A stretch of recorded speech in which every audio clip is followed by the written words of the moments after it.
Shalom, perkenalkan nama saya Eka Yuli Kristina Tumanggar. Di sini saya akan menceritakan seorang tokoh filsuf yang bernama Immanuel Kant.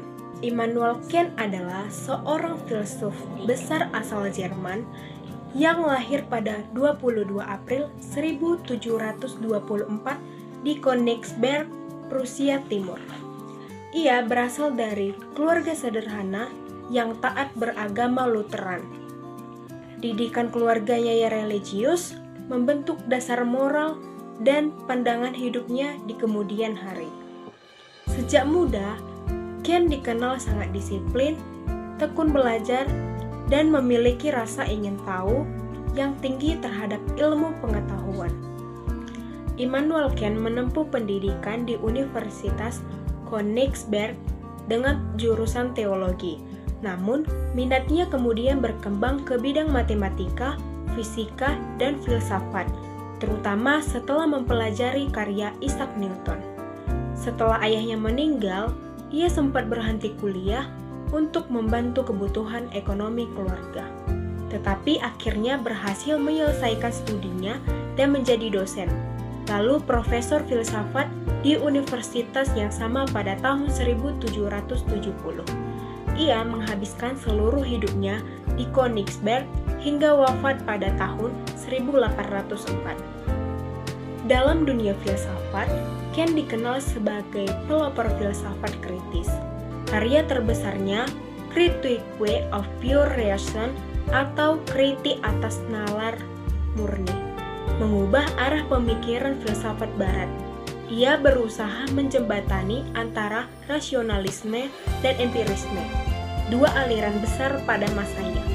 Menurut Kant, pengetahuan tidak hanya berasal dari pengalaman atau empiris, tetapi juga dari akal budi atau rasio yang aktif mengolah pengalaman itu.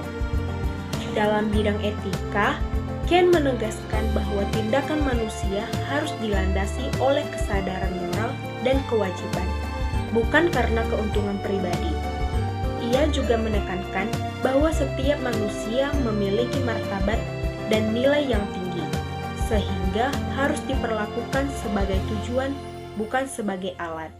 Kant juga berbicara banyak tentang kebebasan dan keadilan. Menurutnya, kebebasan adalah hak alami manusia, tetapi harus digunakan secara bertanggung jawab dengan menghormati kebebasan orang lain.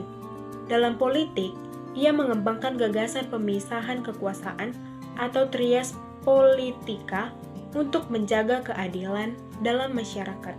Selain itu, Kant juga menegaskan bahwa keteraturan alam semesta menunjukkan adanya Tuhan sebagai pencipta. Bagi Kant, iman dan akal bukanlah hal yang bertentangan, tetapi dua sisi yang saling melengkapi dalam memahami kebenaran.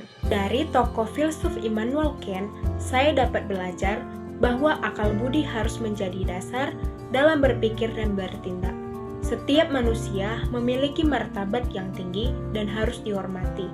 Kebebasan harus digunakan dengan tanggung jawab, serta tindakan yang baik dilakukan karena kesadaran moral, bukan karena keuntungan pribadi.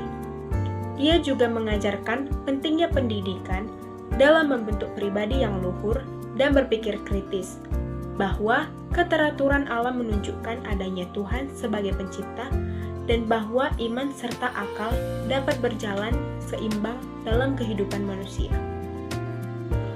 Sekian dari video saya ucapkan terima kasih. Shalom.